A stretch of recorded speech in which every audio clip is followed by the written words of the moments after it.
In today's society, students need to be well equipped with a wide variety of skills in order to succeed in the workforce and be productive members within the global community. Years ago, being proficient at reading, writing, and math was enough. While these skills are important, it is essential to recognize that the world is constantly changing and becoming more competitive. Our 21st century learners need to be able to do more than just perform well on standardized tests. The Institute for the Future teamed up with the University of Phoenix Research Institute to examine critical skills for the workforce in 2020. They indicated the interconnectedness of our global community requires students to be able to communicate, collaborate, and problem solve effectively with people around the world. Employers tend to hire fewer people with basic skill sets and more people with complex thinking abilities.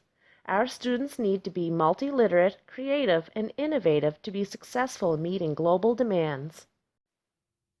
Times sure have changed. How we teach and learn in 21st century classrooms should look much different today than it did in the past. Many believe that surface changes in education will not adequately equip our students with the essential skills and competencies they need for the future. They feel that a transformation in education is necessary to ensure it is both relevant and meaningful for our 21st century learners. Many schools are responding to the enormous social and technological changes by implementing more innovative curriculum models that emphasize communication, collaboration, flexibility, and critical thinking. In addition to the learning outcomes for core subjects, 21st century skills and competencies, researchers argue that instruction should be inquiry-based, have a driving question, and be interest-driven. Project-based learning, or PBL, is an inquiry-based instructional approach that is currently gaining a lot of traction in education today. Project-based learning is an instructional method that focuses on authentic learning tasks based on the personal interests of learners. The essential components of the PBL model emphasize a driving question, problem or challenge, and the production of one or more artifacts as representations of learning.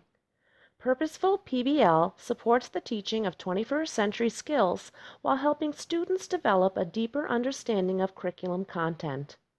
PBL is a teacher-facilitated approach where students drive their own learning through inquiry by researching and creating projects that reflect their knowledge. So, what does the research say about PBL? Most of the research conducted regarding project-based learning has focused on examining whether students in PBL classrooms learn as much as students who receive traditional instruction. A majority of the research has shown that students within PBL classrooms were able to learn just as much as other students if the problems being explored were thoughtfully designed and carefully constructed in relation to curriculum objectives. Results also indicated that the PBL approach to teaching and learning supports the development of many different types of skills, such as collaboration and problem solving. The most notable and consistent finding was that students within PBL classrooms were more engaged, motivated, and satisfied. Research comparing PBL to conventional classrooms found that PBL increases long-term retention, improves problem-solving and collaboration skills, and improves students' attitudes toward learning.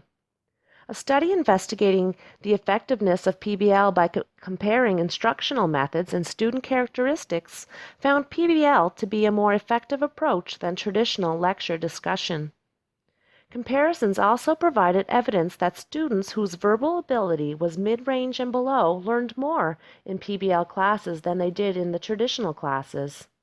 Further analysis of results demonstrated that PBL was more effective than traditional instruction with students who were most and least confident in their problem-solving abilities.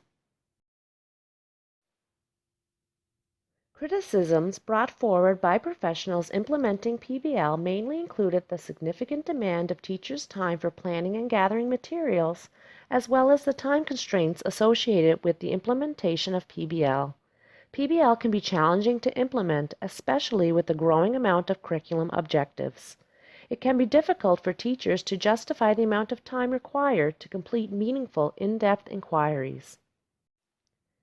Research on inquiry-based learning has identified the risks and consequences when students lack prior experience in this approach or have insufficient support and modeling from teachers. Researchers note the importance of providing appropriate scaffolding and assessment as well as pre-teaching collaboration skills to students to enable them to become purposefully engaged in the learning process.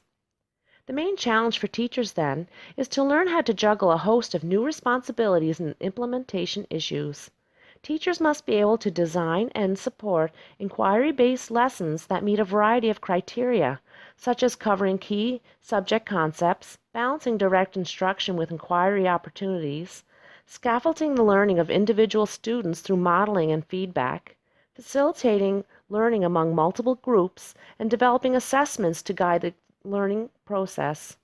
This would be an overwhelming task even for the most experienced teacher. More research on how curriculum should be tailored for a PBL model would be beneficial to any implementation plan in any school board or province.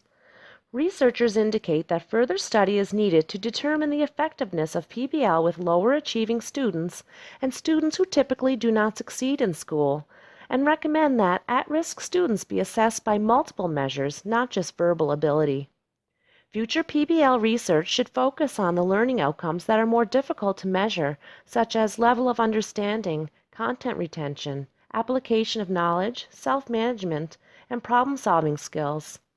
Researchers argue the achievement of these complex outcomes is the standard by which PBL instruction should be measured. As teachers include more elements of learner-centered environments, more research is needed on the changing teacher's role and ways to support learners as they take on more responsibility for their learning. It would also be helpful to explore how school leaders, guidance counselors, and resource teachers can be better utilized to support students and teachers in PBL classrooms.